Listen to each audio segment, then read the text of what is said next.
Governador, quando o prefeito de Porto Alegre, o mais jovem prefeito brasileiro, o senhor fez obras que alteraram radicalmente a fisionomia e o funcionamento da cidade. Era o engenheiro que falava mais forte. O mesmo aconteceu quando o senhor assumiu o governo do Estado. O político de massas ainda não tinha nascido. De certa forma, eu, politicamente, tinha uma visão muito limitada, mas eu sentia um grande amor pelo povo, porque eu vinha de lá. Eu venho das camadas mais humildes da população. E com relação a Porto Alegre, desenvolveu-se uma relação de amor muito especial. Eu cheguei lá aos 13 anos. Eu era um menino em púbere. Eu cheguei lá em busca de um esquema que havíamos imaginado pudesse ser possível.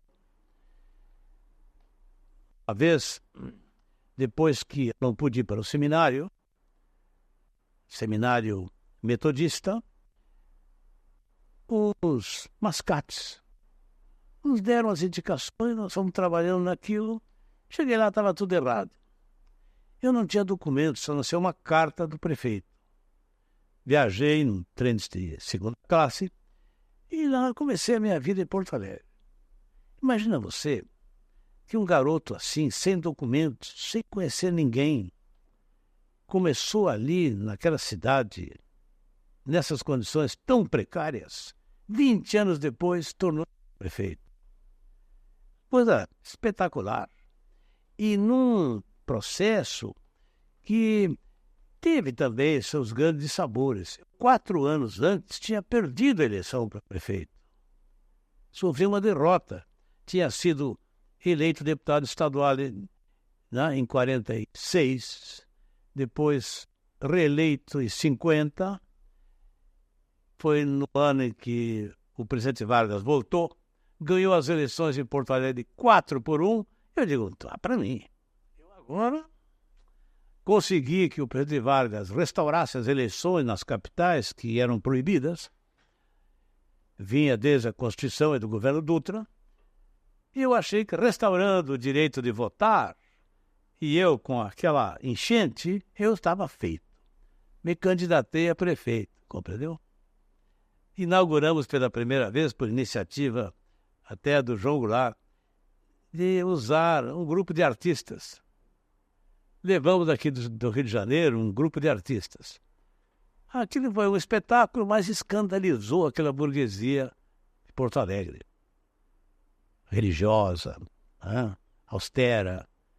E eu sofri uma derrota. Aí nasceu um político chamado Meneghetti, que era um engenheiro, presidente internacional, empresário. Claro, derrotou aquele garoto bobo, eu pensando que ia resolver grande coisa. Santa derrota. Foi uma das coisas melhores que podia ter acontecido a mim, foi aquela derrota. E depois, 4 anos seguintes, eu me elegi por maioria absoluta. Naquela época, como é que era a sua relação com os empresários? A minha relação com os empresários, naquela época, era praticamente inexistente. E o que podia existir era de certa desconfiança, porque eu não tinha origem. Eu não venho do patriciado gaúcho e nem era de uma das famílias ricas, que se surgiram depois com a colonização de origem italiana e alemã. Eu tenho origem italiana, mas de uma colonização, uma presença italiana no Brasil anterior, que veio para São Paulo, ali pelo 1700, 1720, por ali, para trabalhar nas lavouras de café. E um grupo que vivia em Sorocaba dedicou-se a comprar mulas no sul. Então iam lá para organizar as tropas de mula para a lavoura de café e para as minas. E os Brizolas têm essa origem, gente humilde, gente modesta, que ficaram alguns por lá, de modo que, ao iniciar a minha vida política, ele é filho de quem? Ele é sobrinho de quem? De que família? De onde é? Ninguém sabia quem eram os Brizolas. Então era natural. O meu vínculo se estabeleceu com certa, vamos dizer, com certa credibilidade, né, para o patriciado gaúcho e para a burguesia gaúcha, entendeu? Famílias ricas, as classes dirigentes e dominantes ali. Depois, com o meu ingresso na escola de engenharia. Depois, com a minha ascensão à Assembleia. Eu fui construindo. Depois, pelo meu casamento. Casei com a irmã do João Goulart. O João Goulart também não era conhecido nessa região aí, porque ele era lá de São Borja, da Zona das Missões. Mas havia um vínculo com o presidente Vargas, grande, político. Nós todos desse círculo. Então isso aí me ensejava também uma projeção, né, relações que foram me acreditando. Então essa segunda eleição, por exemplo, já foi com bastante chance, porque eu perdi a primeira, fui depois secretário de Obras Públicas do governo que era nosso, presidido pelo general Ernesto Dornelles, que era o governador eleito, contemporâneo ali do governo Vargas, eleito em 1950. Bem, então eu quando fui concorrer novamente, eu já trouxe uma credencial. Eu acho que eu fui bom secretário de Obras Públicas, porque eu senti que ali estava a minha chance. Fui secretário 2 anos e meio, fiz um bom conjunto de realizações. Foi na época que eu construí o aeroporto de Porto Alegre. Aquelas pistas do aeroporto de Porto Alegre foram construídas por mim. Eu era secretário e era o engenheiro ao mesmo tempo da obra. Aquela estação de passageiros também. Depois tudo foi ampliado, né? Mas eu construí muitas escolas, muitos fóruns, construí o Tribunal da Justiça e fiz meu primeiro plano de construções escolares. Enfim, hidráulica, saneamento pelo interior. Eu fiz uma obra, lancei a ideia de uma estrada no Rio Grande do Sul que cortasse transversalmente o estado em direção aos portos, porque os planos federais eram todos de estradas que conduzissem para cá, em direção a São Paulo e o Rio. E eu sempre sustentei o ponto de vista de que a produção devia ser escoada para os portos, isso garantia mais, né, economicamente o Estado. Fui bom secretário e me elegi, por conseguinte, facilmente. Agora, meu programa era ingênuo. Era um programa como faria um estudante do ginásio. E você sabe que ontem, há poucos dias, lá na PUC, eu perguntado como seria o meu programa, e eu senti um ímpeto irresistível de repetir aquilo que eu sustentei ingenuamente lá naquele momento. Digo, olha, era o seguinte, cabia numa simples faixa na rua, quer dizer, educação popular e desenvolvimento. Eu, através dessa chave, compreendeu? Eu atingia todos os campos facilmente e levei para a opinião pública, né, uma mensagem fácil de fixar. Sustentei esse programa, claro, bem subdividido, bem organizado, e aquilo foi assimilado pela população muito bem. Naquele tempo não havia televisão, era o rádio. Eu não era ruim de rádio e me elegi com maioria absoluta.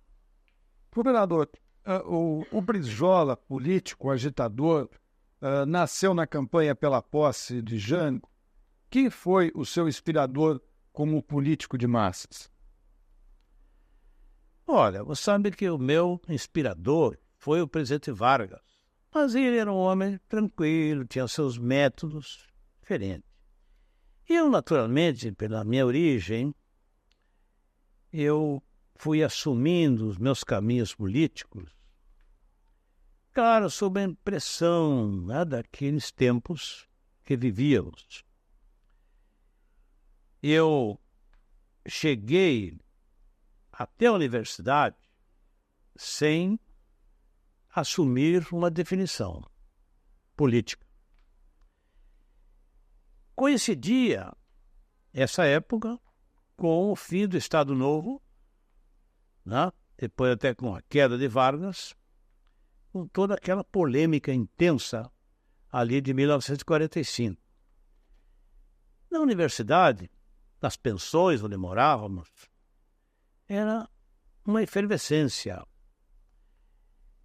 Eu fazia parte de um grupo da mesma turma que um era cabo, tinha 2 sargentos, tinha 3 operários. Eu também trabalhava intensamente na minha vida para poder estudar, né? Agarrei muito casaco de político para ver se conseguia uma bolsa, jamais consegui. Trabalhando duramente. Eu, nessa época, já trabalhava em situação melhor, né? Comecei lá embaixo, meses num elevador. Depois, nessa época, eu já trabalhava de topógrafo. Estava já na escola de engenharia. Então, a universidade, por exemplo, era dividida em 2 grandes campos. Tinha o campo dos, nós chamamos punhos de renda. Era o filho dos fazendeiros, filho dos industriais, dos grandes profissionais, da gente rica, que se movia muito a favor do brigadeiro Eduardo Gomes, contra o Getúlio. Eram bons oradores, eles iam muita retórica. Nós até íamos lá assistir aquelas sessões, aqueles atos deles. Sabe quem era o líder desse movimento naquela época? O Dr. Brossard Souza Pinto, que ainda está aí vivo e que teve toda essa atuação, né, brilhante na vida pública brasileira. Ele era o líder dessa época.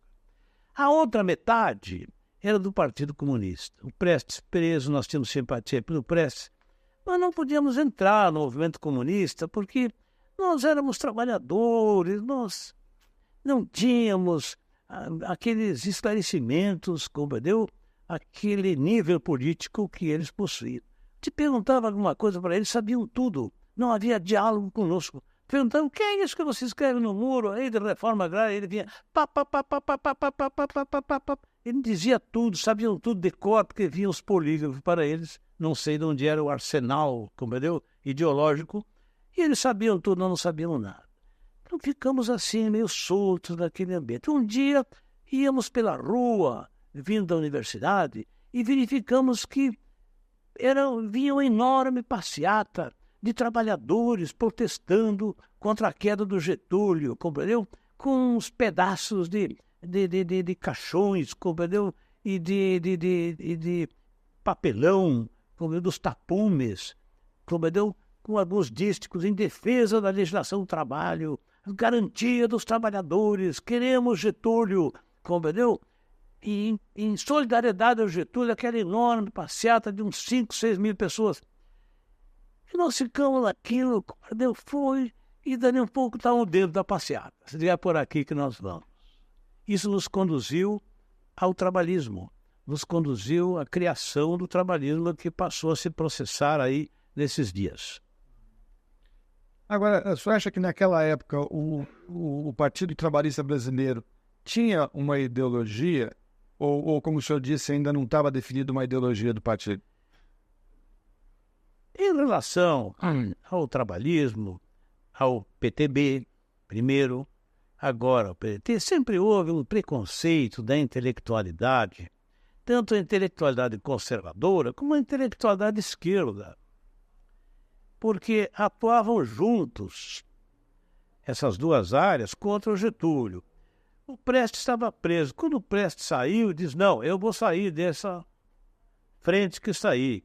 Eu quero Getúlio no governo fazendo a Constituinte. Aquilo escandalizou a intelectualidade, inclusive de esquerda. Muitos discordaram e não entraram no Partido Comunista, mas o grosso ficou.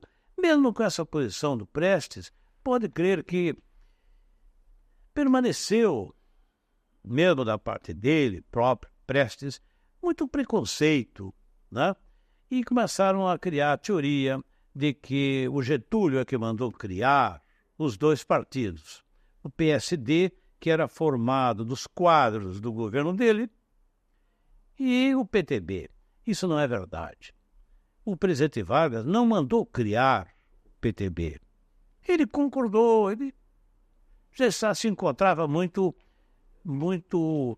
decepcionado com a situação, como se processava. E quem lançou a ideia de criar um partido trabalhista no Brasil foram associações sindicais, líderes sindicais, sob a vanguarda de um paulista ilustre, como que foi o ministro do Trabalho na época, Marcondes Filho. Entendeu? Que foi o autor da CLT, da Consolidação das Leis do Trabalho, tão mal assinada, que está aí sendo defendida hoje, né, pelos dirigentes do PT, que sempre nasceram condenando essa legislação, que era do Mussolini, não sei o que tem mais. Hoje nem falam mais nisso. Bem, então o que acontece? Que aí surgiu, já às vésperas da eleição, porque Vargas caiu no dia 29 de outubro de 45 e as eleições eram em 2 de dezembro. Em cima, formaram-se algumas comissões provisórias. O partido praticamente não pôde competir, não tinha organização. Quem predominou foram as oligarquias conservadoras, que formaram o PSD, o partido do governo, que candidatou o Dutra a presidente. Vargas, lá isolado, ele deu apoio ao Dutra. Pediu ao pequeno partido que se formava, o PTB, que apoiasse o Dutra. Né? Tanto que eu votei no Dutra. Entendeu? Agora, a partir daí começou a se formar o trabalhismo. No Rio Grande do Sul, você imagina, que era a terra do Getúlio, então ele não ia formar o partido lá. O PTB só fez um deputado, assim mesmo um cooperativista, com 2.000 e poucos votos lá. Porque como podia candidatar o Getúlio a deputado em toda parte, em todos os estados, a senador também, nós candidatamos o Getúlio a deputado lá no Rio Grande do Sul e fizemos um deputado. Quem fez praticamente toda a representação, né, por aí afora, pelo Brasil afora, foi o PSD, que era o partido que estava, dos que estavam no governo, compreendeu? Tinha alguns assim mais progressistas, tanto que buscaram um nome social-democrático, compreendeu? Querendo, né, como é um hábito, uma prática da oligarquia brasileira, tratar de pintar as coisas para aparentar, né? Esse partido era uma espécie de uma arena, entendeu?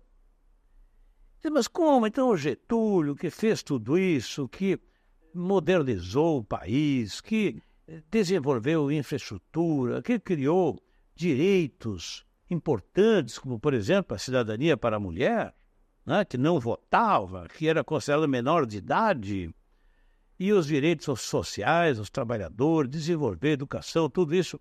Como é que tinha um governo só de conservadores? Era verdade. Eles ficaram no governo com o Getúlio, entendeu? Como quem diz, não, vamos ficar aqui dentro porque nós vamos indo, não vamos contrariar a vontade dele, vamos realizar, ele vem vindo as coisas de cima para baixo, compreendeu? E nós ficamos aqui. Eles ficaram ali dentro do governo. E o Getúlio, às vezes, na sua verve, compreendeu? Ele era um homem muito espirituoso, sabe que ele falava mais brincando, compreendeu? Fazendo piada do que propriamente com seriedade.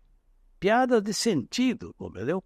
Ele dizia, você sabe que é muito eficiente fazer política de esquerda com gente de direita. Isso era uma das observações dele, compreendeu? Bom, claro que ele colheu o resultado disso aí. Ele caiu em 45, o exército ficou contra ele, né? A UDN, que já era contra ele, que era um empresariado mais do campo financeiro e industrial.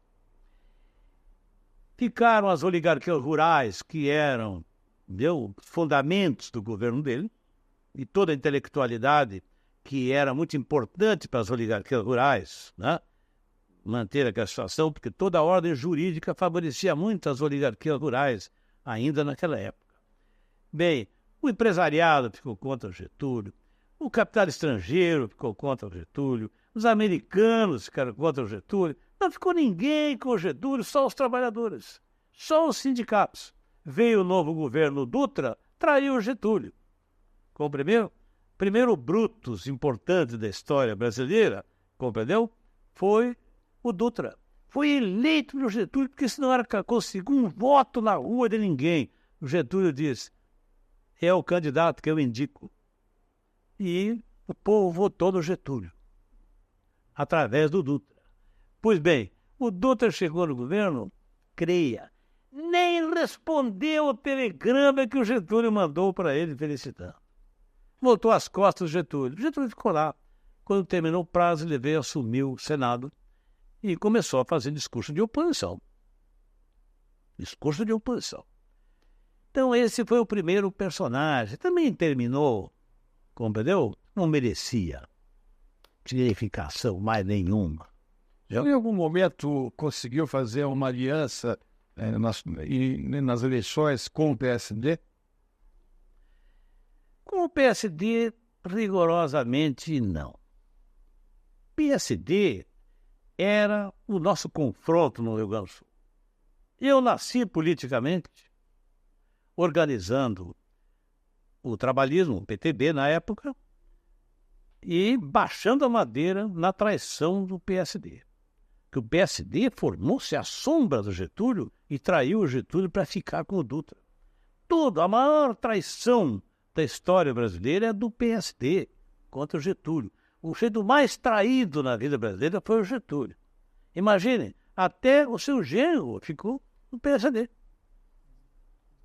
O Getúlio saiu em 50, registrado pelo PTB, que devia ter, nessa época, assim, uns 30 deputados.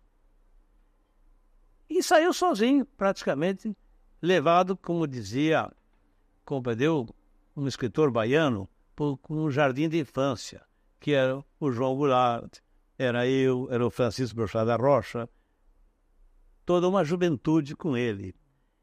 E a presença dele aluiu o PMDB. Mas eles conseguiram ficar com os deputados, compreendeu? Foram espertos, acabavam apoiando o Getúlio, dizendo, não, vote, vamos votar no Getúlio, para ficarem com os votos da população e controlarem o Congresso. Continuaram controlando o Congresso e depois vieram para o governo com ele. Dá uma sustentação interesseira, fraca, para o Getúlio. O senhor acha que a história política brasileira é feita de traições? Bom, não é só a brasileira, não é só a história brasileira que é feita de traições. Não. Você sabe que a política é como a mídia. Entendeu? Ama a traição. A política ama a traição em toda parte, todos os lugares. Depois, abomina o traidor. Pode verificar que isso é uma regra. Tem exceções, naturalmente, né? Como toda regra. Mas você veja o que tem acontecido conosco. Um partido de massa, como é o nosso, né? Porque nós somos diferentes do PT nesse ponto. O PT não é um partido de massa, o PT é um partido de quadros.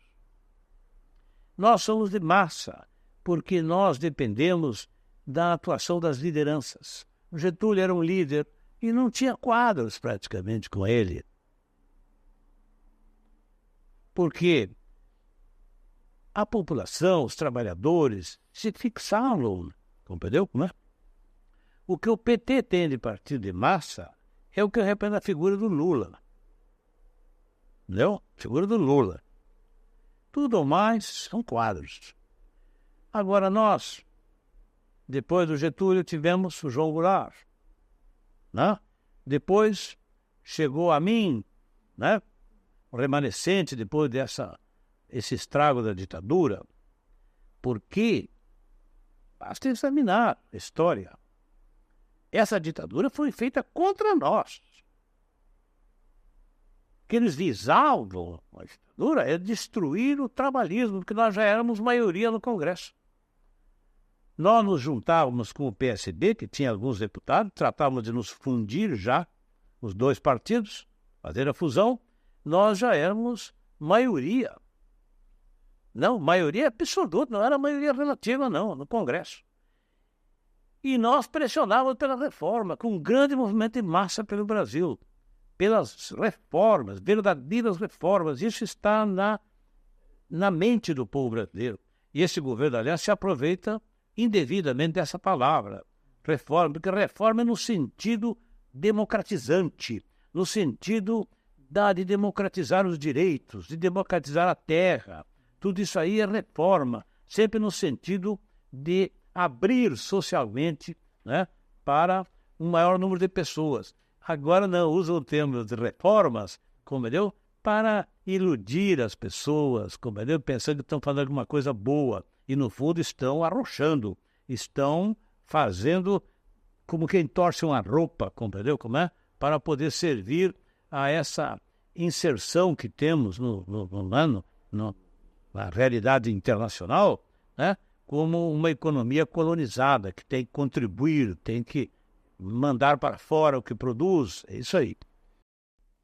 Governador, como é que o senhor viu o suicídio de Vargas?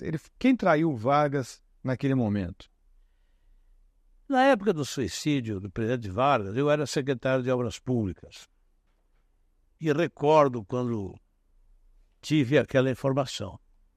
Eu estava num hotel no interior, fazia a minha barba, quando o dono do hotel chegou e me disse: sabe que o Getúlio se matou? Eu falei: você está brincando?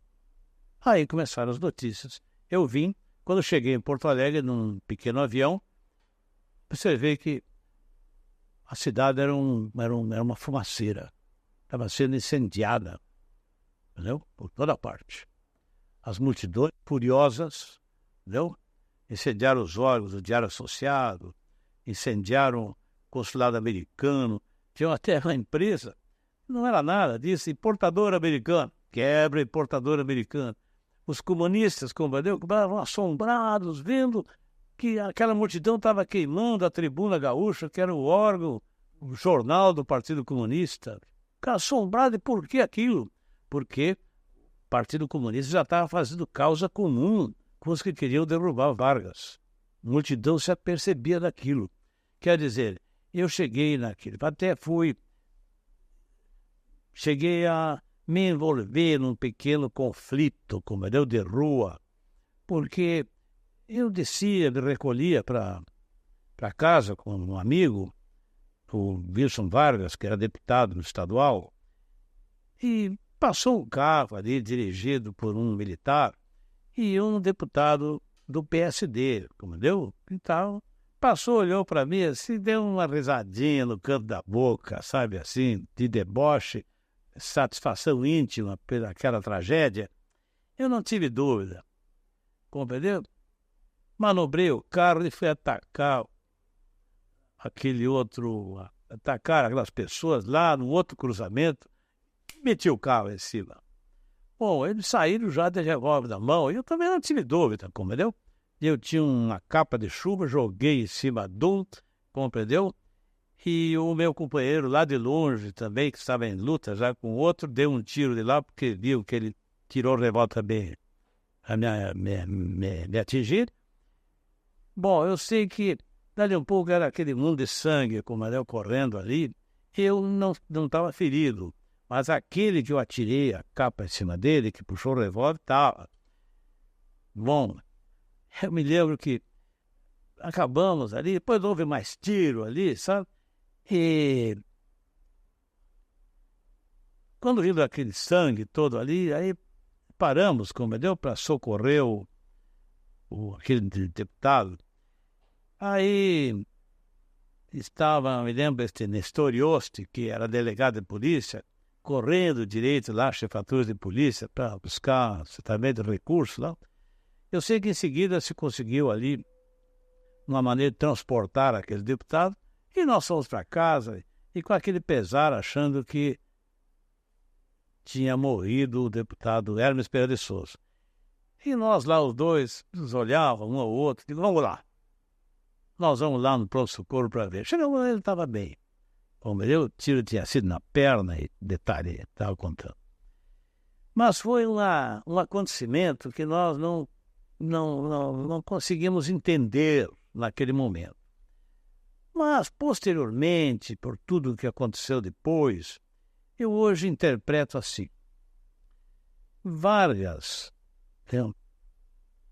decidiu tomar aquela atitude porque ele sentiu que o povo brasileiro ia ser esmagado por aquela força reacionária que surgia. Primeiro, ia desmoralizá-lo, né? Fazendo com que todas aquelas acusações se transformassem em verdades, né? E ele ia ser massacrado moralmente. Então ele não quis ser desmoralizado. Ele achou que, jogando aquele manifesto, que foi a Carta Testamento, ele, dando o aval da sua vida, dizia, olha, isso é tão verdade que eu vou dar minha vida. Eu acho que ele prestou um grande serviço ao povo brasileiro porque teve uma força de penetração. Você sabe que ele assinou a carta, chamou João Goulart e disse, toma isso aqui, não leia agora, e te manda para o Rio Grande do Sul. Ele foi ao apartamento dele, se preparou para ir, porque era de noite, quando soube da morte nas primeiras horas da manhã. O fato é que o impacto da morte do Getúlio, porque conseguiram divulgar pela Rádio Nacional o texto da carta, que dominou o país. Então, as coisas mudaram a favor de Getúlio de uma maneira, compreendeu? Total. Os inimigos recuaram. Nem força de repressão militar houve naqueles primeiros momentos. Depois é que começou a assimilar a realidade para impor a ordem.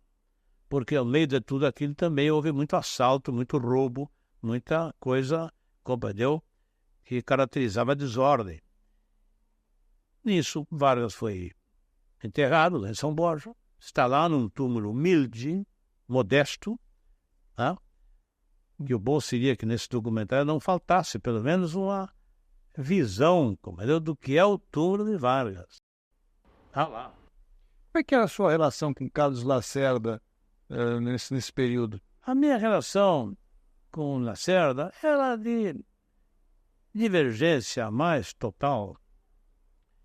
Eu até, depois da morte de Vargas, temos eleições, foi 24 de agosto, depois das eleições de outubro, eu me elegi deputado federal. E vem para cá. No dia da posse, eu não sei de onde eu busquei aquela minha inspiração, eu lendo a tribuna de imprensa todos os dias, notava que o Lacerda estava pregando golpe, não queria eleições. O Juscelino estava se candidatando, ele não queria eleições.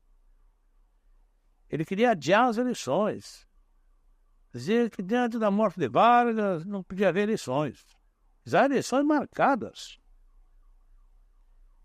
Então, no dia da nossa posse, congresso, eu estava com uma tribuna, imprensa na mão. Aquela manchete. Bom, Lacerda também tomando posse como deputado federal. Eu vou interpelar esse sujeito. Fui para o microfone ali, fiquei nas proximidades do microfone. E a mesa fazendo a chamada. Fulano de tal, assim eu prometo. Do juramento, né? Fulano de tal, assim eu prometo. Carlos Lacerda, antes dele dizer assim eu prometo, digo, Pela ordem, senhor presidente, este é um juramento falso. Ele está jurando aqui dentro, a democracia está pregando o golpe lá fora. Não deu tempo de nada, de cortar o microfone, da campanha, aquele barulho. Foi aquela ovação no Congresso, compreendeu? E ele ficou, compreendeu? O que é isso? O que não é isso, compreendeu? O fato que, depois de desligar o microfone ali, o fato que eu fiz. Bom, eu ganhei uma manchete geral da imprensa brasileira no dia seguinte, compreendeu? E marquei uma posição ali. Quer dizer, nós não chegamos a ter, a não ser ligeiramente, viu, um debate lá, porque ele era uma figura, compreendeu? Que também ele era muito questionado, na verdade, e também muito protegido, né, pelos seus adeptos. Então, nunca houve nada maior, a não ser pequenos atritos, como era lá. Depois eu fui-me embora porque fui ser candidato a prefeito lá em Porto Alegre. O senhor... Eu sempre estive na linha, né, dos combatentes, compreendeu? A ação política de Carlos Lacerda. Hoje, eu já faço, compreendeu? Algumas revisões. Eu acho que ele foi bom administrador. Eu acho que ele foi um lutador, né? O seu modo, ele foi um homem de grande talento, viu? E acho, por exemplo, que a morte dele é obscura. E eu não deixo de desconfiar, compreendeu? De que não foi morte natural. O senhor disse recentemente que o seu cunhado Jango foi covarde ao aceitar a fórmula parlamentarista. Não acredita que tenha sido uma solução hábil para evitar a guerra civil? Veja o seguinte, eu nunca usei essa expressão de chamá-lo de covarde. Viu? A imprensa, eu sou premiado pela mídia em engrossar as minhas declarações, compreendeu? Fazem uns textos horríveis, entendeu? Os jornalistas chegam a ter vergonha de comparecer com o nome, até tiram os nomes, compreendeu? Porque eles dizem, não, assim também, não ponha meu nome aí. As editorias trabalham para engrossar as minhas declarações, para tornarem grosseiras, tornarem, compreendeu, não palatáveis, para dizer, bom, esse Brizola é um grosso, esse Brizola é um bruto, esse Brizola é um analfabeto, compreendeu? Né? Tem muita gente que diz, mas, Sr. Brizola, o senhor é engenheiro? Teve alguém aqui que colocou em dúvida que queria que eu apresentasse o meu diploma de engenheiro aqui no Rio de Janeiro, com grandes espaços na imprensa. Então acontece que este período aí, não é verdade, foi um período complexo, sempre contei com uma grande incompreensão por parte da mídia, né? De modo que essa questão do João Goulart nada mais é do que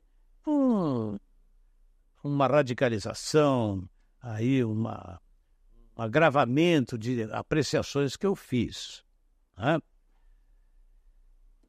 Eu acho que, na verdade, o que ocorreu foi o seguinte, nós não tínhamos consciência política. E a história nos deu uma oportunidade numa bandeja. E nós não tínhamos consciência política do que estava ocorrendo. Eu, por exemplo, entrei naquilo sem nenhum sentido ideológico. Eu entrei por uma questão de honra. E eu, governador, em nome dessa Constituição, eu jurei a Constituição.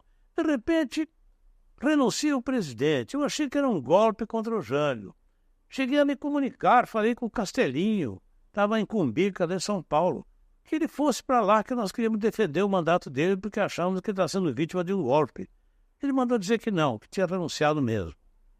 Então, bom, agora é a posse do vice-presidente constitucional. E começamos a atuar nessa linha, devagar, fazendo apelos, saindo, até que as coisas foram engrossando, eles acabaram dando o golpe aqui em cima. ocuparam o governo os 3 ministros militares. O presidente da Câmara, o deputado Mazzilli, foi para lá, ficou lá como um fantasma caminhando ali. Quem mandava mesmo eram os 3 ministros militares, né? Impedindo, vetando a posse do vice-presidente. O vice-presidente, numa viagem para a China, e eu sozinho. Digo, bom, nos reunimos lá e diz, bem, nós temos que resistir. Então, nosso raciocínio foi assim, vem cá. Eleito por essa Constituição, jurei essa Constituição. Agora temos que defender a posse do vice-presidente constitucional. Ele é que tem que ir para o governo, compreendeu? E mais ninguém. Se nós não defendermos, nós, trabalhistas, o que seremos amanhã perante a história? Trata-se do presidente, do vice-presidente eleito. E no meu caso ainda, presidente do meu partido, meu cunhado e meu amigo, eu estarei reduzido a pó de terra, não é verdade? Não pode. Nós vamos segurar. Compreendeu? Nem que nos esmaguem aqui, nós vamos enfrentar essa situação. Então, quando o general me disse ali, comandante do Terceiro Exército, que ele era soldado, ficava com o Exército, eu disse para ele, digo, general, você me desculpe, eu fico com a Constituição. Sinto muito que nos separemos. Mas depois as coisas foram engrossando, nós usamos aquela rádio, dirigimos a onda curta para o país inteiro, entendeu? E fomos pregando a legalidade, defendendo a Constituição, compreendeu? E eu usando as forças que dispunha, né, da Brigada Militar, ocupando os pontos estratégicos, conseguimos a adesão de um general no interior, que tinha uma divisão com 11 regimentos, que foi o general Osório, né, Oromar Osório, um homem extraordinário, já falecido. Pois bem, ele me pediu 400 caminhões e 11 trens. O comando do Terceiro Exército vacilava e discutia-se outras divisões e outras regiões, outros generais, até que finalmente, quando aqui em cima exigiram que eles derrubassem o governo do Estado, que bombardeassem o palácio, porque tinha ordem, a FAB, a base aérea para isso, e as coisas foram se complicando. Quando foram tirando os aviões, houve uma revolta dentro da base, compreendeu? As classes subalternas, com alguns oficiais, se revoltaram, compreendeu? Tiraram peças dos aviões, não puderam decolar. Houve um clima de 24 horas lá muito complicado, muito difícil, e finalmente aquilo levou a uma decisão do Terceiro Exército, pelos seus generais, a apoiar a Constituição. Aí nos unificamos. Eu acho que foi a primeira vez que na América Latina um movimento popular, conseguiu frear um golpe que já estava instaurado. Eu tive depois a solidariedade do governador Mauro Borges, do Ceará, de Goiás, e tivemos simpatias por toda parte, porque havia unidades militares que recebiam ordens de marchar contra nós lá do Sul, e os oficiais se reuniam e diziam que aquilo era uma ordem ilegal, que não marchava. Entendeu? Então houve um movimento nacional, né, que o presidente João Goulart não estava tomando conhecimento, ele estava longe. Nós conseguimos, quando ele chegou, entendeu? Conseguimos, como eu já, ter uma situação controlada. Mas a maioria do Congresso, sorrateiramente, na calada da noite, conseguiu tomar uma resolução absolutamente ilegal, rasgando a Constituição e imputindo o parlamentarismo, que não era parlamentarismo, aquilo ali era um regime excêntrico, um regime esdrúxulo, compreendeu? Que não tinha nada de parlamentarismo. Era um jogo de manutenção das oligarquias, compreendeu? Castrando os poderes do João Goulart. Quando o João Goulart chegou, eu me recordo como se fora hoje. Viemos juntos, um general comandante do Exército, mais algumas pessoas, e chegamos ao palácio, nos reunimos em torno de uma mesa. Ali uns 4 generais, Machado Lopes, Francisco Machado Lopes, que era meu secretário de Justiça, e eu. Então, a presidência do João Goulart. Eu disse a ele, olha, nesse momento eu lhe passo todos os poderes que eventualmente eu exerci aqui. Quando nos entendemos com o comandante do Exército, eu passei a ele todas as forças militares do Estado, fiquei com a parte política, e agora eu lhe passo tudo, né, a Vossa Excelência, que é o presidente. Agora, eu quero deixar aqui o meu ponto de vista. Eu escrevi aqui, entreguei ao João Goulart. Eram 4 ou 5 pontos. E eu peço licença a me retirar, porque eu estou muito cansado, não queria que eu me retirasse, mas eu li os pontos ali. Era o seguinte, que ele não aceitasse, que as forças vitoriosas não aceitassem o parlamentarismo. Que isso era um atentado, isso aí era uma violação da ordem constitucional. E que se nós não devíamos ir para tomar posse com o parlamentarismo, que o João Goulart se deslocasse por terra, viéssemos por terra com o apoio das forças militares disponíveis até Brasília. E que ao chegar em Brasília, o presidente dissolvesse o Congresso e convocasse no mesmo ato eleições para uma constituinte, porque a Constituição estava rasgada, desmoralizada por aquele Congresso. Dissolvesse o Congresso e convocasse uma constituinte para 30 ou 60 dias. Esse era o meu ponto de vista. Eu não quero aqui insistir, o presidente já aceitou essa negociação, e eu, por conseguir, não concordo com isso, mas não crio problemas. Entendeu? Essa foi a minha posição ali naquele ponto. Depois, o João Goulart me disse que achava que nós devíamos aceitar aquele entendimento, não para evitar derramamento de sangue, que era uma maneira de garantidamente chegar à presidência. Então, eu acho que, sabe, que isso é um ponto de vista que cada um tem. Pode ser que ninguém poderá dizer que que eu estou preconizando o acertado, não é verdade? Se ele tivesse razão. Argumentava que tínhamos gasolina, combustível apenas para 14 dias. Eu acho que nós chegaríamos a uma situação, né, dominante naquele momento em menos de 14 dias. Mas foi uma coisa que demonstrou com o tempo que não foi a melhor decisão. Porque o país teria ingressado numa outra situação. Aliás, um dos males, né, do nosso país é essa prática das classes dominantes, das classes dirigentes, das nossas elites, sempre de chegar, como deu, a acordos que, no fundo, não representam soluções. São saídas para um determinado momento e que têm o poder de conservar todos os problemas.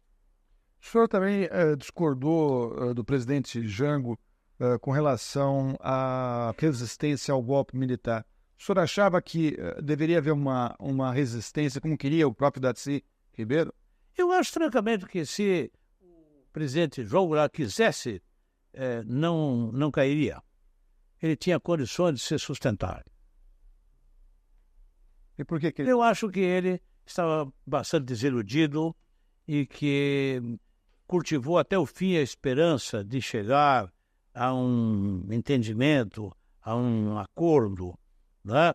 Mesmo que tivesse que ceder a alguma coisa. Mas quando lhe impuseram que ele tinha que tomar certas medidas muito drásticas, na verdade, praticamente de traição dos seus compromissos, né, e a todos os seus companheiros, ele desconheceu essas propostas e foi levando até o fim para ver se encontrava, né, condições. Quando ele chegou lá no Rio Grande do Sul, né, de madrugada, eu provoquei uma reunião, né, dele Eu estava presente, eu era o único civil para ele nessa reunião, e eram cerca de 9 generais.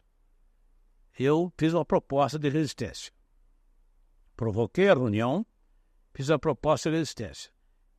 Comandava, nessa época, o exército naquela área, o general Ladário Teles. E o general Ladário falou, logo após ele disse que ele estava de acordo com a minha proposta, ele disse que havia armamento para mais de 100 mil civis, para organizar corpos provisórios, que o terceiro exército tinha alguns furos, mas que podiam se consertar e que podia se organizar perfeitamente a resistência. Eu propunha que o presidente fosse lá para o interior, né, sob a proteção lá de uma divisão, né, lá do interior, e que se intentasse a resistência.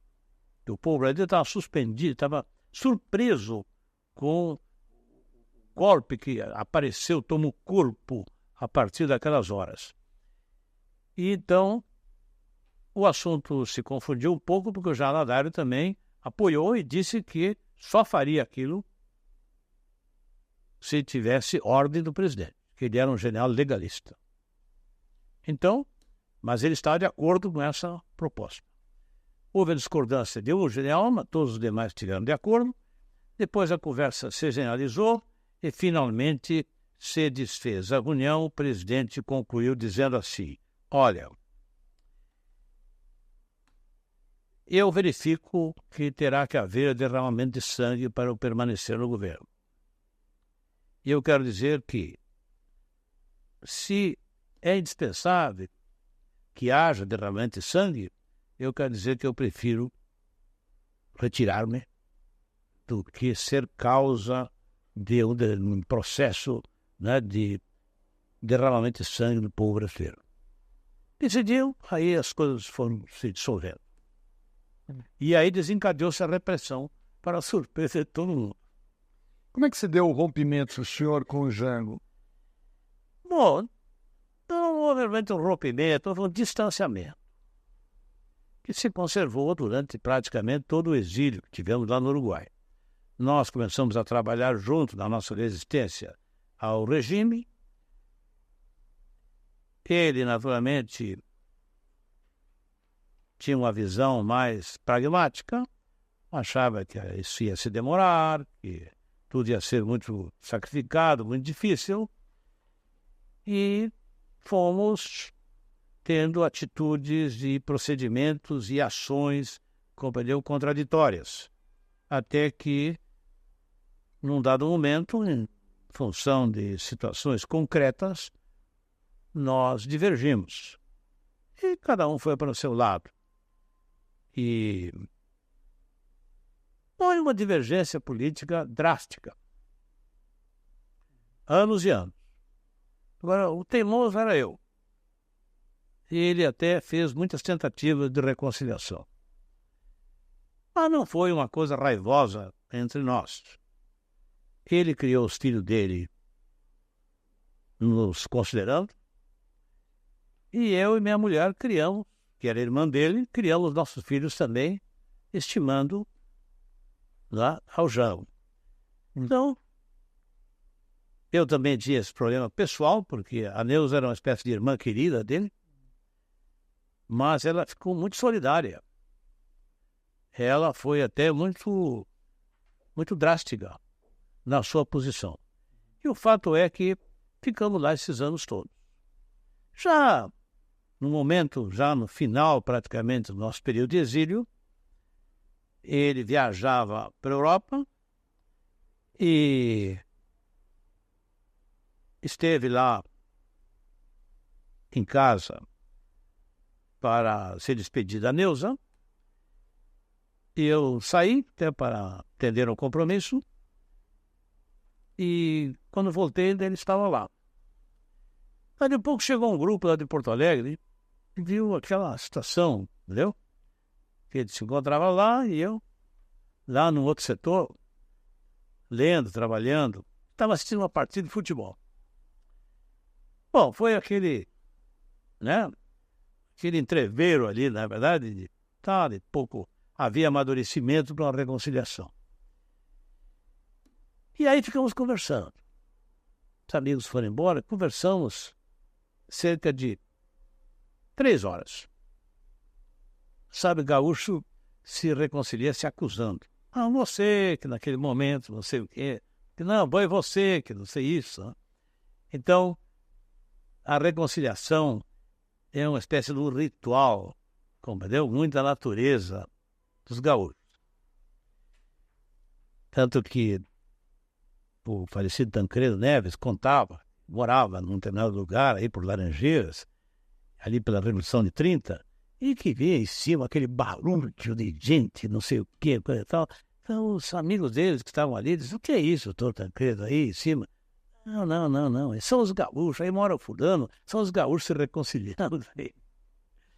Então, acontece, não é, que havia madureza, havia amadurecimento para essa reconciliação, revisamos muitas coisas, eu tenho feito um esforço grande para reconstituir aquela conversa,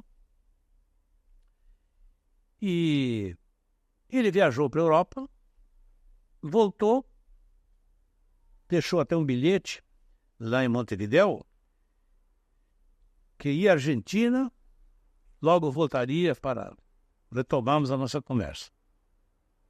Morreu aí. E durante o exílio, estivemos juntos, um período muito curto, divergimos, nos incompatibilizamos e só houve reconciliação já praticamente 10 anos, quase 10 anos depois. Eu não apoiei a Frente Ampla porque não me oferecia credibilidade, nem confiabilidade. Então, era a nossa desconfiança do Lacerda, que esteve no golpe, que ajudou a nos mandar para o exílio, a sacrificar milhares, milhões de pessoas. Ele, porque finalmente se entrou em choque com o regime, fez aquela proposta. A mim não me oferecia confiabilidade, por isso eu fiquei contra. Quando o senhor voltou do exílio, por que o senhor não ficou no PMDB e criou o PDT? O TTB foi tomado do senhor? Quando eu voltei do exílio, eu já trazia um pensamento claro, dado que fizemos a reunião, o encontro de Lisboa, entre os trabalhistas que estavam fora e os trabalhistas que puderam ir daqui. Nós, nos nossas reuniões, nossos contatos com líderes da social-democracia europeia, como era o caso de Felipe González e do Dr. Mário Soares, nós chegamos à conclusão que isto era um método das oligarquias de manter essas falsas unidades, entendeu?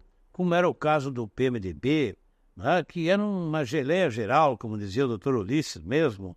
Então isso aí é uma maneira das oligarquias controlarem o todo da oposição. Então nós chegamos aqui dizendo, nós cooperamos, queremos cooperar com vocês, agora queremos restaurar o nosso partido, não há democracia sem partidos. Essas eram as lições que nos transmitiam os europeus. Então eu cheguei daqui convencido que o nosso caminho era restaurar o partido. Eu me recordo que nessa época procurei o Lula. Ele, não queremos saber de partido, não, nem de MDB. Nós queremos, a atuação aqui são os sindicatos. Compreendeu? A igreja, chegamos aqui, encontramos a igreja diferente, trabalhando nos sindicatos, encontramos a igreja interessada, logo a seguir em formar, né, comunidades de base. Eu digo, parece até meus grupos de 11, compreendeu? E assim por diante. Fomos encontrando muitas dificuldades, mas o nosso caminho estava certo. Claramente, procuraram nos tirar a sigla para nos criar um problema de identidade, entendeu? E nos fizeram realmente um grande mal. Eu digo, nós estamos na viagem, compreendeu? Nos roubaram o caminhão. Caminhão velho que estava aí atirado, nós arrumamos toda a sua mecânica, estamos fazendo a viagem no caminhão velho. Nos roubaram o caminhão. E eu dizia nos comícios, roubaram para quê? Roubaram para andarem aí, né, fazendo atropelias, vão naturalmente também roubar porco, roubar galinha por aí, entendeu? Como é? Fazer assalto. Olha, vamos comprar um outro caminhão, mesmo na prestação aí, entendeu? E compramos outro caminhão, porque o caminhão é secundário. O importante é a viagem. E nós vamos continuar a viagem enfrentando todo esse contexto de dificuldades, porque todas as forças que dominaram, que deram aquele golpe, que dominaram, que criaram essa situação, mesmo depois do golpe, né? Essa nossa democracia, né? Tão frágil, né? Tão falsa sob muitos aspectos, essas forças aprofundaram a sua dominação. Então, para um partido como o nosso, que não tem nada, não tem uma estação de rádio, não tem nada, rigorosamente, torna-se tudo muito difícil. Agora, nós somos portadores de algumas verdades imutáveis, algumas verdades que vão prevalecer. Nós somos depositários de uma resistência, entendeu? Que vai continuar. De modo que um quadro como esse que está aí, numa dessas, pode mudar rapidamente.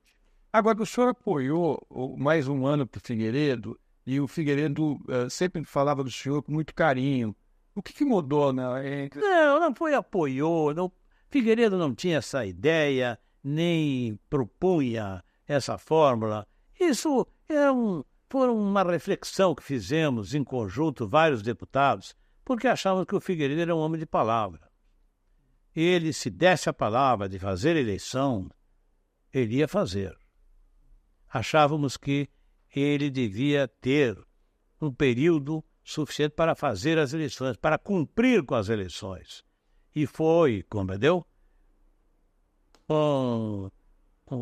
Uma proposta correta, porque nós queríamos eleger primeiro o presidente, para que o presidente eleito, compreendeu, estivesse paralelamente à ação da Constituinte, e não uma Constituinte com o governo como tínhamos, compreendeu? Que finalmente era uma Constituinte junto com o governo discricionário, depois com o governo como do Sarney. Então, o que acontece? Acontece que o Sarney acabou conseguindo indiretamente muito mais número de anos do que nós queríamos dar para um que se propunha a fazer a democracia. Eu acho, sinceramente, pelo que conheci o General Figueiredo, ele, se desse a palavra, ele era capaz de se matar para cumprir. Intriga que me fez mal, mas uma intriga torpe por parte de alguns círculos da oposição, que no fundo queriam me debilitar no conjunto de força da oposição, onde não estavam ausentes alguns meus amigos do PT. Como apoiaram o Código? Travei relações com ele, porque eu era governador. O Leonel Brizola, pessoa, cidadão, trabalhista, PTB, né? PDT, não tinha nada que se relacionar com o Collor, mas o governador Leonel Brizola tinha que se relacionar com o presidente da República, Collor. E eu quero dizer que fiz um esforço para que essas relações se realizassem, porque senão, compreendeu? Esses mesmos que me criticaram por essas relações estariam me batendo, compreendeu? Agora afirmando que, viu, elegemos esse homem aí, ele nem se dá com o presidente. Onde é que estão as relações do Estado, os problemas do Estado com a União? Onde é que estão? E eu me atacar pelo outro lado. O fato é que a nossa representação no Congresso teve uma posição firme, indefectível de oposição ao Collor. E quero dar esse depoimento. Ele foi corretíssimo comigo. Jamais me pediu para que o nosso partido, eu próprio, né, interferisse ou assumisse tal ou qual posição. Ele foi corretíssimo no relacionamento administrativo União-Estado. Vale tudo pelo poder, governador? Não, de maneira nenhuma. Esse não é o meu conceito. Não pode valer tudo pelo poder. Poder é um objetivo que tem que ser impregnado de nobreza, de espírito público. Poder pelo poder é uma ação de um criminoso qualquer, que quer o poder pelo poder, pela sua vaidade, quer para ter o prazer só de nomear, de dar favores, de encobrir falcatruas, ou de exercer vaidosamente o poder. Não, poder é um fim para... Poder é um meio para chegar a um fim. de nobreza, de generosidade, de patriotismo, de defesa dos direitos humanos, né? De engrandecimento da nação. Esse é o fato. Tanto eu penso assim que eu questiono tudo isso de fora para dentro. O Lula esses dias cometeu um engano muito grande, mostrando que não me conhece, dizendo que eu estou aí remando contra a correnteza. É isso mesmo, tem sido a minha vida inteira. Dizer eu remando contra a maré. Não. Eu remo é contra a correnteza, que é permanente, durante toda a minha vida. Eu sempre estive questionando tudo isso. A vida brasileira precisa ser vista, interpretada, e nós temos, como políticos, a agir em função de uma consciência. A origem, né, dos males que povoam com tanta força o nosso país, né, uma nação com essa grandeza, com essa potencialidade que não se realizou ainda. Nós somos uma nação que ainda não se fez, não se realizou. Compreendendo da situação em que estamos. De onde vem isso? Tem uma origem. O Brasil é uma nação que tem a origem no Estado. O Estado colonial aqui chegou primeiro que a nação. Aí começaram os nossos erros, as origens dos nossos erros, e aí foram se formando as nossas elites. Até hoje não nos vimos livres disto. A democracia aqui tem limitações. O que foi a independência? Foi alguma coisa em que o povo brasileiro teve que mostrar a sua fibra? Claro, havia aspiração no seu coração, mas praticamente não tivemos que lutar para fazer nossa independência. A única luta que fez o povo brasileiro, nos albores da nossa independência, foi ali que a nação começou a colocar a sua cabeça de fora, foram lutas regionais, a começar, né, das lutas contra a invasão holandesa, que o Brasil era colônia, mas ali a nação, com aquela batalha de Guararapes, por exemplo, colocou a sua cabeça de fora. Os colonizadores não estavam ali para defender o Brasil. Quem o fez foi o povo brasileiro. Assim também outras lutas, como as que tivemos no norte, né? Tivemos na Bahia, tivemos em Minas, né? Toda essa legenda grandiosa que tivemos, né, na Inconfidência Mineira e outros que nos precederam, depois as lutas do povo gaúcho, porque o povo gaúcho se formou lutando para incorporar aquele território ao Brasil. Nós somos uma espécie de brasileiros no Rio Grande por opção. Se fizéssemos algum jogo de apoio dos espanhóis, eles iam favorecer a independência do Rio Grande do Sul, como fizeram com o Uruguai. Então, o que acontece? Chegamos na independência e foi aquele acordo de família. Entendeu? Embora existam, né, sinais de atitudes desassombradas e heróicas, como foi a do próprio Dom Pedro. Tenho grande admiração pela figura de Dom Pedro I. Depois a República. República, claro, houve lutas, tudo isso aí, como a questão da emancipação dos escravos, né? Mas apenas áreas minoritárias e pequenas, pobres, né, desassistidas da população, é que desenvolveram algumas lutas. Chegamos, finalmente, à República Velha, que foi, né? Nem o voto secreto nós conseguimos na República Velha. Eu acho que houve uma grande mudança, foi em 30. 30 houve um movimento armado, entendeu?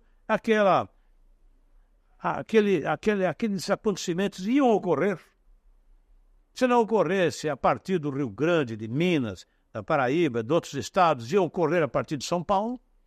Tanto que chegou em 32, ocorreu lá um surto revolucionário. Então, o que acontece? Ali o país deu um passo no caminho da sua existência, naquele período. E nós vivemos grandes mudanças. E eu acho que a obra da Revolução de 30, do período getuliano, né, foi o que lançou as bases do nosso desenvolvimento. Estão aí provados pela estatística. Agora mesmo surgiu um livro nos Estados Unidos, compreendeu?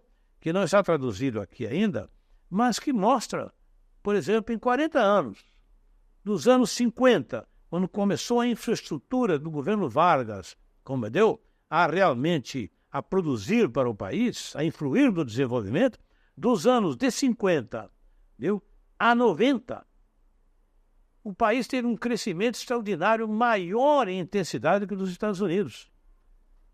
No ano de 50, a economia brasileira era menor que a Argentina. Produto bruto argentino era maior que o brasileiro. Tanto que era necessário, vejam, 28 Argentinas para ser igual, né, o volume econômico do PIB, igual ao PIB americano. E nós precisamos 33 Brasis para ser igual ao PIB americano. Passaram-se 40 anos. Segundo o governo Getúlio, primeiro governo, a infraestrutura e o desenvolvimento com governos dinâmicos que tivemos como Juscelino e outros, né? Então o país deu um salto. 40 anos depois, nos anos 90, viu? Tornou-se necessário que existissem 55 Argentinas para dar o produto americano. E nós, somente 16 Brasil para dar o produto americano. Tivemos um crescimento na proporção maior que o americano. Quer dizer, aí o país se transformou. E o tempo vai trazer, sem nenhuma dúvida, esse reconhecimento. Acho que houve uma conciliação, para mais uma vez, dos conservadores para ter Tancredo Neves como presidente? Eu acho que sim. As oligarquias brasileiras são muito inteligentes, são sábias. Elas cedem, algumas vezes reconhecem alguns avanços, como tiveram que reconhecer no período getuliano. Depois expeliram o presidente Vargas.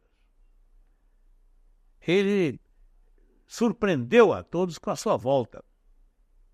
Mas a verdade é que eles procuraram, né, amaciar as coisas e ficaram dentro do governo do Getúlio, mesmo tendo que reconhecer os direitos dos trabalhadores, o direito, compreendeu, que vinha daquele governo forte. Porque ele teve o apoio militar do governo Getúlio. Teve a guerra, muitas justificativas, mas ele teve o apoio militar. Eu me lembro, eu era muito jovem, que todas as funções quase que eram ocupadas dos militares. Quer dizer, era um governo que teve uma forte característica militar. Tanto que eu costumo dizer o seguinte, olha, a situação ali, naquele período em que se instituiu o Estado Novo, era de tal ordem, com a proximidade da guerra, que o Estado Novo saía com o Getúlio, sem o Getúlio ou contra o Getúlio. Ele, inteligente, político, com aquela visão, ele disse, sabe, eu vou montar nesse cavalo. Preciso de alguém que monte, eu vou montar.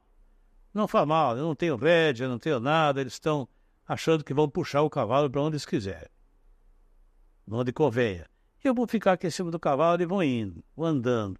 Aí um pouco ele pegou numa rédea, pegou na outra, botou o pé no estribo, foi indo, foi puxando. Dali um pouquinho, ele, Getúlio, estava dirigindo de acordo com o que ele achava que devia ser. Tanto que essas áreas todas conservadoras e militares se acharam frustradas e traídas pelo Getúlio. Tanto ficaram contra ele. Operação Condor, você acha que existiu? Não há dúvida que essa operação, está provado que ocorreu, é muita coincidência. Né? Você sabe desses movimentos militares, eles atuavam, né, na repressão de conjunto, né? E aquelas mortes seguidas, né? Já lá no Uruguai, onde eu me encontrava, onde havia sempre alguma imprensa alternativa, se noticiava a esse respeito. Houve a morte, né, de muitas personalidades, né, o caso do General Prats da Senhora, né, dele, que era o militar mais prestigioso do Chile, Letelier, lá em Washington, né? O caso do Michelini, do senador Michelini, meu amigo pessoal, e do Ruiz, presidente da Câmara, né? E muitos outros que escaparam. Eu sempre achei estranho, compreendeu? O que ocorreu com o presidente João Goulart. Sua morte é um episódio obscuro. Porque ele estava bem. Seus familiares todos dizem que ele estava bem. E E é muito suspeito o fato de não terem feito uma autópsia. Lá no interior, a 120 quilômetros da fronteira do Brasil, aquele corpo veio praticamente atirado dentro de um caixão. Ele estava com a roupa que usava lá. Não, mas não estava dormindo? Sim, ele tinha o hábito de se deitar, assim, e dormia. Depois é que mudava de roupa. Então acontece que ele foi jogado dentro de um caixão, se recusaram a fazer autópsia. O médico põe essa declaração ridícula, morreu de enfermidade. Morreu de enfermidade. Coisa ridícula. Chegaram no Uruguaiana, também se recusaram a fazer. Então, nós estamos entrando por aí. Nós queremos saber por que não fizeram autópsia. Por quê? Por que razão? Porque era do interesse do governo militar argentino fazer autópsia. Tratava-se de um ex-presidente. Saber a causa-mortes. E foi enterrado sem isso. De modo que, agora, isso aí está trazendo outras interpretações. Eu acho que o presidente Juscelino foi morto, foi vítima naquele acidente de um atentado. Eu acho que a morte do Lacerda é muito suspeita. Esses dias eu vi que uma filha dele está se empenhando na investigação. Acho que ela faz muito bem. Ela tem toda a simpatia, né, pública, no sentido de investigar e saber a causa-mortes do que ocorreu com seu pai. E assim por diante. Eu acho que isto tem um sentido. Não é de vingança, não é de estar se voltando para o passado. Não. Os que pensam diferente estão incorrendo num erro. Nós precisamos nos exorcizar disso aí. Isso aí precisa ser esclarecido. Não é para botar ninguém na cadeia, porque a maioria está já morando lá na vila, aquela que cabe todo mundo, não é verdade? Já se foi. Senão, quem não foi está na cama, né? Então, o que acontece? Eu considero que isto é preciso trazer à tona, esclarecer sobre os desaparecidos, tudo isso que a imprensa questiona, não é verdade? Que se vem questionando, é para que nunca mais ocorra. Isto sim. Obrigado, Bela.